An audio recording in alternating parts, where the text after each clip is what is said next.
The wind moved gently across the quiet fields, where the last warmth of sunlight faded behind low hills.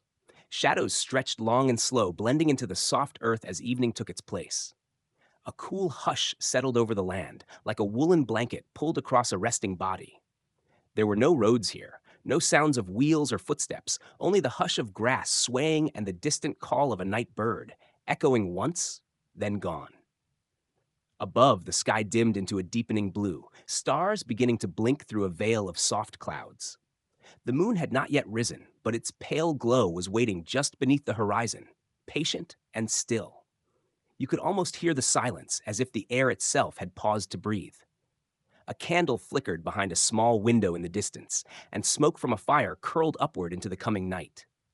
The land was old, older than names or stories, a place shaped by wind and time, worn by countless nights like this one. Somewhere far off, a stream moved quietly over smooth stones, its rhythm as steady as sleep. The earth was cool beneath bare feet, soft with moss and scattered leaves. Now in this quiet, the past feels close, not in words or dates, but in feeling. You can almost sense the weight of lives once lived here. Not loudly, but gently, like the echo of footsteps long since faded, or the scent of wood smoke that lingers after the fire has gone out. Tonight, we go far back. Before books, before kings, before even the memory of names. To a circle of stone, standing still against the breath of time. A place without answers, but filled with something older than understanding. Let the night carry you there. Let your thoughts drift like clouds over the fields. The wind will guide you, the silence will hold you, and soon the world around you will soften, becoming something distant and dreamlike. The past is not gone, it is simply quiet, waiting to be remembered. And so we begin. The world was wide and quiet, with skies that stretched endlessly above and lands that moved in slow rhythm beneath. The people of that time did not rush. They lived in the soft spaces between sunrise and sunset, following the patterns of wind and rain, the shifting light of the moon. Their homes were shaped from the land itself, low and round, pressed with earth and covered in grass, blending so gently into the fields that from a distance they seemed part of the hills.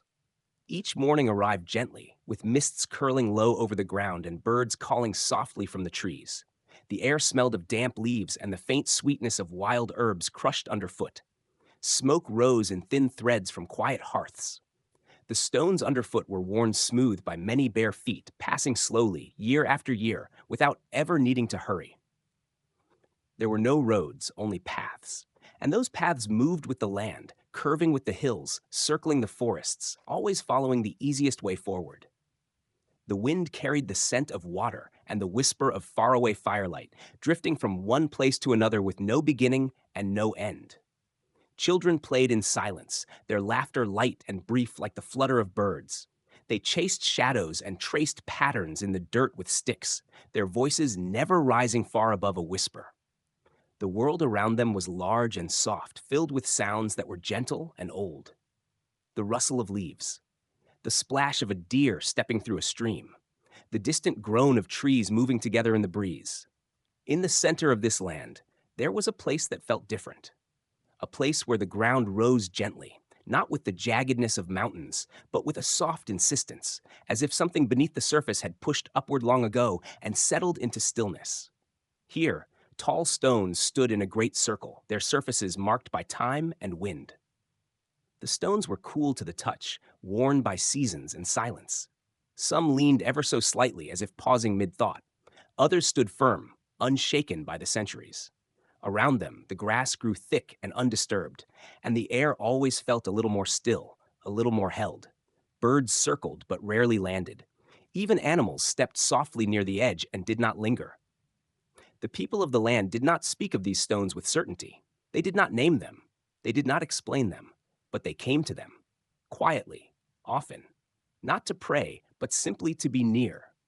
They brought small bundles of flowers, dried herbs, and sometimes smooth stones of their own, placed gently at the feet of the giants.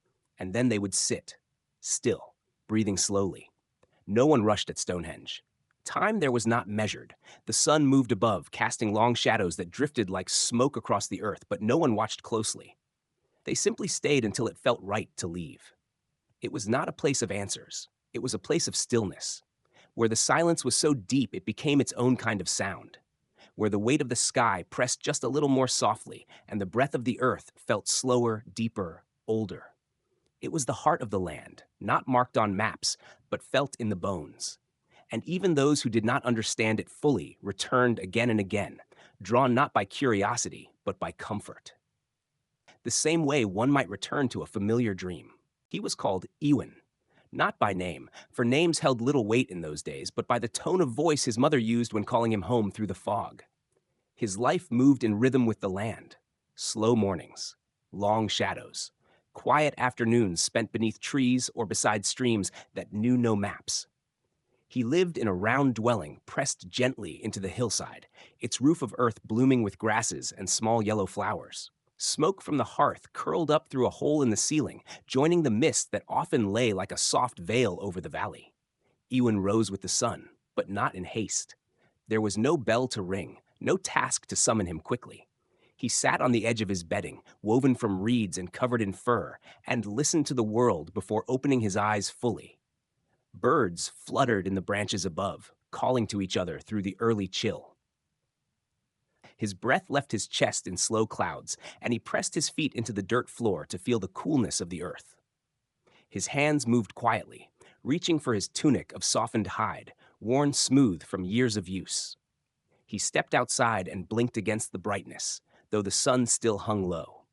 A gentle breeze stirred the tall grass, and the distant shape of the stones stood quiet on the horizon, barely visible through the morning light. He did not look directly at them. He never did, but he felt them, like a presence not watching, but waiting. The days were simple. There were no carts to load, no letters to write, only the long unfolding of time. Ewan gathered water from a stream near the edge of the woods, where moss grew thick between the rocks. He touched each stone as he passed, not as a ritual, but from memory. Each had its place. Each held the smoothness of years. He moved through the forest slowly, careful not to disturb the leaves more than needed. His footsteps were soundless. He knew the trails well, where the roots curled up from the soil and the branches bent low with berries. He gathered herbs in a woven pouch, selecting them gently, never taking too much. The smell of crushed mint clung to his fingertips. A bee passed near his ear and drifted on, unbothered. When he returned home, he sat by the hearth and added a few pieces of dry wood. The fire responded with soft cracks and a lazy curl of smoke. He placed a small pot over the heat, filled with water and a pinch of dried leaves. The scent filled the small room like memory. It was not hunger, he answered, but rhythm. One small act after another. No rush, no goal, only movement, slow and steady. Ewan's mother hummed quietly while working a piece of leather in the light of the doorway. She did not speak, and he did not interrupt. Words were seldom used in the way people think of them now. They were not thrown out quickly or casually. They came when needed, like rain after a long dry spell. His mother's voice was deep and low, the kind that blended easily with wind. Her presence was steady, like the stones.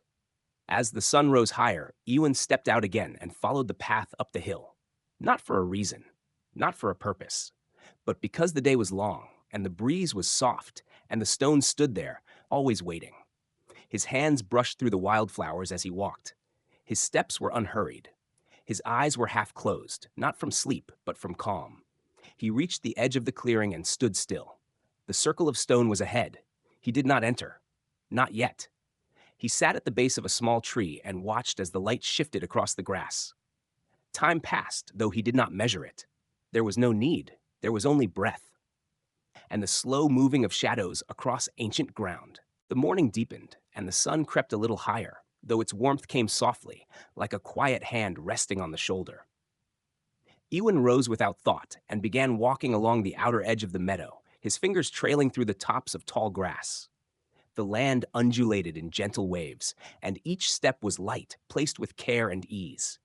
A thin line of deer tracks curved nearby, disappearing into a patch of ferns. He paused for a moment, watching the leaves sway, then moved on. There was a woven basket in his hand, though he had not planned to carry one.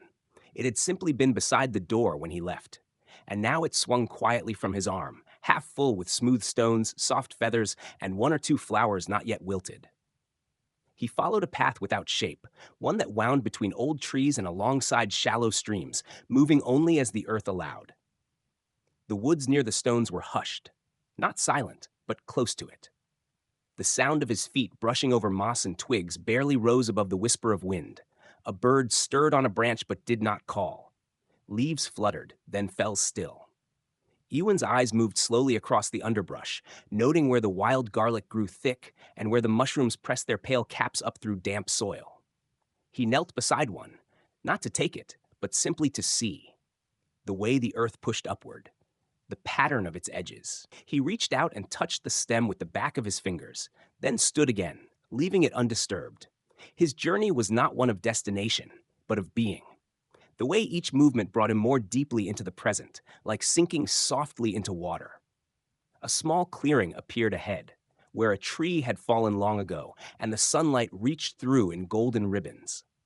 He stepped into it and let the warmth rest on his skin. There he stayed for a while, standing still, the basket now resting at his feet. From here, he could see the outer stones of the great circle again. They were not far. He did not walk directly to them. He turned instead and moved along the slope, where the grass grew shorter and the ground held more rock beneath. Each footstep landed with a dull softness, as if the land remembered all who had come this way before, and held their weight without question. He passed a low ridge where someone, long ago, had placed a row of smaller stones, not in any clear pattern, but with a rhythm that suggested care. Ewan paused and added one from his basket, placing it beside the others.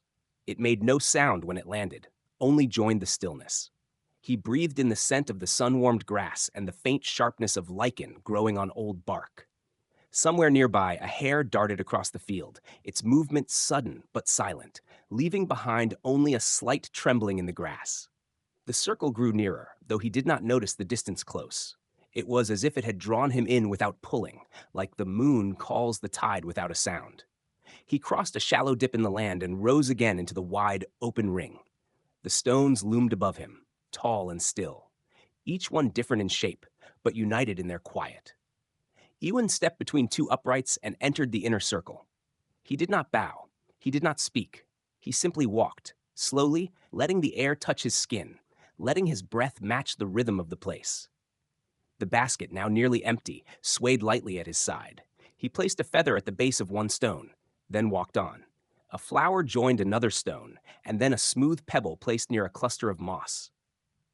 His journey had no purpose but presence, no task beyond noticing.